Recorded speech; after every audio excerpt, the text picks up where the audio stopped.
शुरू करते हैं सबसे पहले विशेष चर्चा का। और इसमें बात करेंगे हम सबसे पहले उपचुनावों की। उपचुनावों में खास तौर से जो है 6 राज्यों में जो चुनाव हुए हैं, इसमें त्रिपुरा है, उत्तराखंड है, यूपी है, पश्चिम बंगाल है और केरला है। कहा जा रहा था कि ये उपचुनाव में भाजपा की जीत जो है बहुत कुछ तय करेगी। और लेकिन जो ये 7 सीटों पे ये चुनाव थे, इनमें से 3 जो है विधानसभा सीटों पे जो है वो भाजपा को जीत मिली है। ये जीत जो है पहला जो 2 जो है वो त्रिपुरा से है और एक जो है उत्तराखंड से है।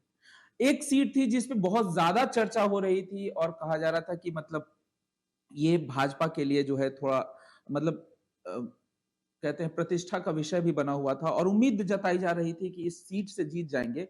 वो सीट है घोसी विधानसभा, जो मऊ के पास पड़ता है, लखनऊ में।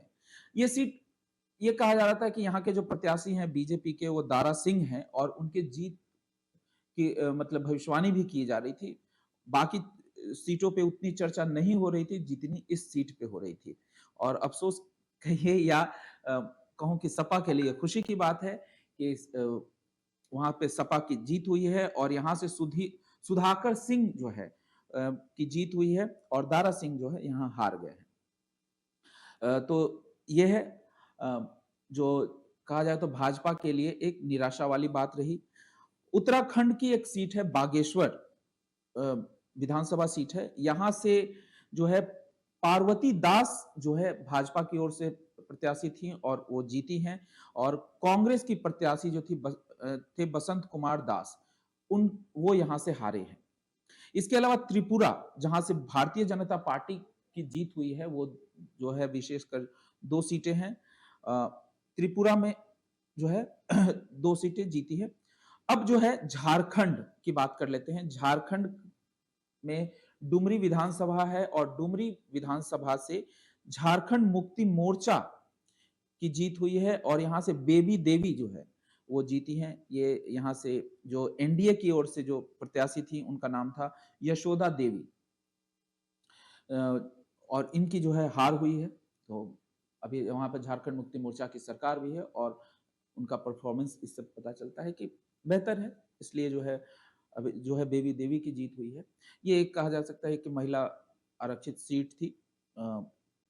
दूसरी जो है केरल जो है एक प्रमुख रहा है। यहाँ पे पुथुपल्ली विधानसभा है और यहाँ पे जो है सीपीआई के जैक्सी थॉमसन को कांग्रेस ने हराया है और यहाँ चांडी ओमन जो है विजय हुए हैं।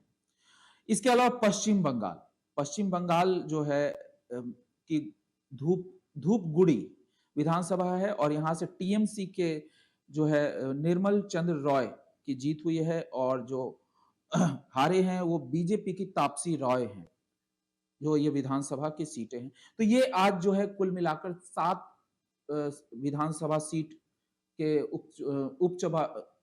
उपचुनाव के जो है रिजल्ट आए हैं। और कुल मिलाकर कहा जाए तो एक तरफ 3 विधानसभा जो है भारतीय जनता पार्टी को आई है, जो एक राष्ट्रीय पार्टी है। बाकी तो कांग्रेस की बात करें तो एक जगह 2 जगह कांग्रेस भी जीती है। सॉरी, केरल में कांग्रेस जीती है, एक जगह कांग्रेस जीती है, एक जगह सपा, एक जगह टीएमसी और एक जगह मतलब बाकी जगह क्षेत्रीय दल ही रहे हैं। लेकिन अगर ओवरऑल बात करें तो राष्ट्रीय पार्टी में एक तरह से भारतीय जनता पार्टी 3 सीटों पे जीती है।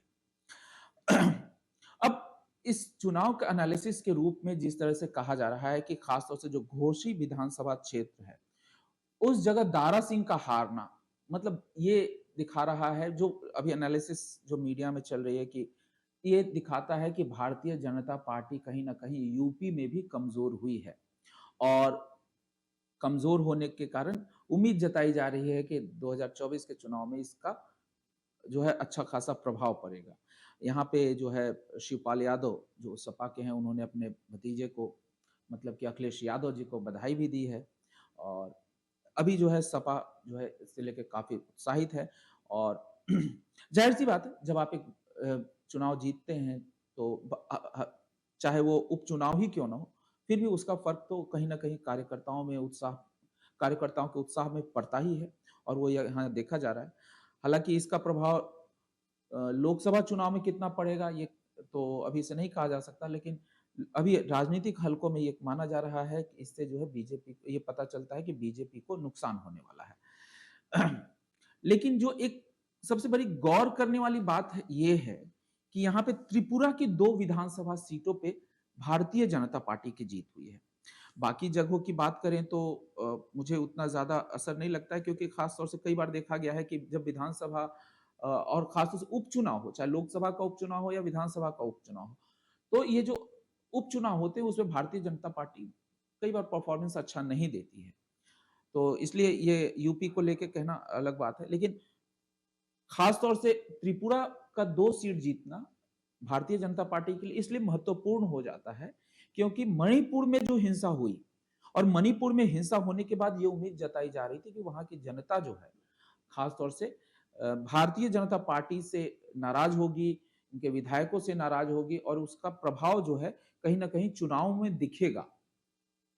लेकिन त्रिपुरा की जीत जो है से पता चलता है कि नॉर्थ ईस्ट के लोग, क्योंकि खास तौर से जो कहा जाता है कि नॉर्थ ईस्ट जो है पूरे भारत से कहीं न कहीं कटा हुआ है और सरकार जो है उस पे ध्यान भी नहीं देती। आपने अभी जब अविश्वास प्रस्ताव भी आया था मणिपुर के मुद्दे पे, तो उसमें भी देखा होगा कि कई बार इस चीज़ को कहा गया कि मणिपुर हमारा अभिन्न हिस्सा है, वो हमसे कटा हुआ नहीं है, सरकार उसकी उपेक्षा क्यों करती है? तो इस तरह से बहुत सारी बातें आ रही थी और खास तौर से हिंसा को लेकर, महिला पे जो अत्याचार हुए, जिस तरह से निर्वस्त्र करके घुमाया गया, उसको भी लेकर चर्चा हुई और इसमें कहा गया कि भारतीय जनता पार्टी के लिए ये एक ड्रॉबैक होगा और इसका बहुत बुरा प्रभाव पड़ेगा।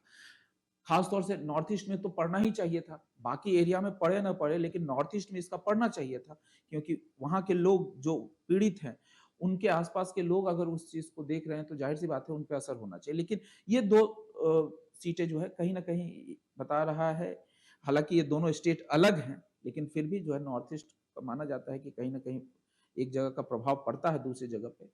तो ये एक बीजेपी के लिए थोड़ी-सी राहत की बात कही जा सकती है। तो खैर ये थे उपचुनाव और उपचुनाव में जो 6 राज्यों में 7 सीटों की एनालिसिस।